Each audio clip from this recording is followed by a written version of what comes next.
नमस्कार दोस्तों, मैं रमाकांत गुप्ता, राजस्व कर्मचारी अंचल सरैयाहाट, जिला दुमका, अपने चैनल में आप लोगों का एक बार फिर स्वागत करता हूं। बीते दिनों हमने देखा कि झारखंड राज्य में विभिन्न पदों की भर्ती हेतु झारखंड सरकार द्वारा जो नीति नियमावली लाई गई थी उसे माननीय झारखंड उच्च न्यायालय द्वारा निरस्त कर दिया गया। इस नियोजन नीति के निरस्त होते ही कुछ जिलों एवं राजधानी रांची में भी विद्यार्थियों का विरोध प्रदर्शन देखने को मिला। यदि इस नियमावली की बात की जाए तो इसमें मुख्यतः दो बिंदुएं हैं जिस पर विवाद हुआ, या यूं कहें कि जिसे लेकर न्यायालय में चुनौती दी गई। पहला, भाषा के विषयों में हिंदी और अंग्रेजी के विकल्प को हटा दिया जाना, और दूसरा जो अत्यधिक विवाद का कारण बना वह था केवल जनरल कैटेगरी के अभ्यर्थियों के लिए झारखंड राज्य से मैट्रिक और इंटर उत्तीर्ण करने की बाध्यता।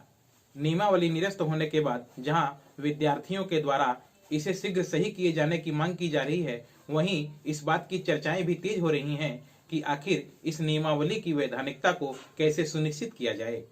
कुछ मित्रों का कहना है कि 1932 के खतियान के आधार पर नियोजन नीति बनाई जानी चाहिए। मैं ऐसे मित्रों से यह नहीं कहता कि यह संभव नहीं है, किंतु इतना अवश्य कहूंगा कि यह त्वरित संभव नहीं है। हम जानते हैं कि 1932 के खतियान के आधार पर स्थानीय नीति को एक बार पूर्व में ही माननीय झारखंड उच्च न्यायालय द्वारा निरस्त किया जा चुका है। इसलिए वर्तमान सरकार द्वारा इसे राज्य से पारित किए जाने के बाद केंद्र सरकार को भेजकर संविधान की 9वीं अनुसूची में शामिल कराकर इसे संवैधानिक सुरक्षा प्रदान करने का प्रयास किया जा रहा है, ताकि 9वीं अनुसूची में शामिल होने के बाद इसे संवैधानिक सुरक्षा प्राप्त हो सके तथा इसे राज्य में फिर लागू किया जा सके। ऐसे में 1932 के खतियान के आधार पर स्थानीय नीति को संविधान की 9वीं अनुसूची में शामिल करवाना और फिर इसे नियोजन नीति से जोड़ते हुए राज्य में लागू करना कोई सप्ताह 10 दिनों में हो जाए, ऐसा प्रतीत नहीं होता। यदि प्रश्न हो कि नियोजन नीति का स्वरूप क्या होना चाहिए ताकि वर्तमान में आई विभिन्न नियुक्तियों को शीघ्र पूर्ण किया जा सके, तो मेरे विचार से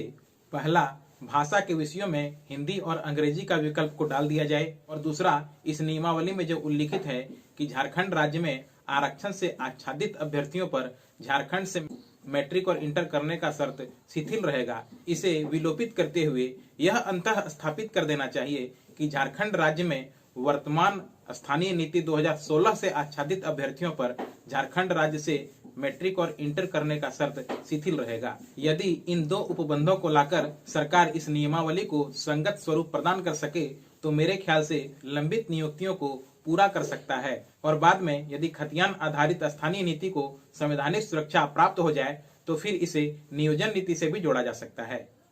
यद्यपि नियोजन नीति पर ये मेरे निजी विचार हैं जो पड़ोसी राज्यों के नियोजन नीति के अवलोकन पर आधारित है, तथापि सरकार के पास विधि विभाग, अनेक कानूनविद एवं बुद्धिजीवी उपलब्ध हैं जिसका प्रयोग कर सरकार जल्द एक वैधानिक नियोजन नीति ला सकती है ताकि वर्तमान लंबित नियुक्तियों को पूरा करने का मार्ग प्रशस्त हो सके। हम फिर मिलेंगे नेक्स्ट वीडियो में एक नई जानकारी के साथ। तब तक के लिए नमस्कार।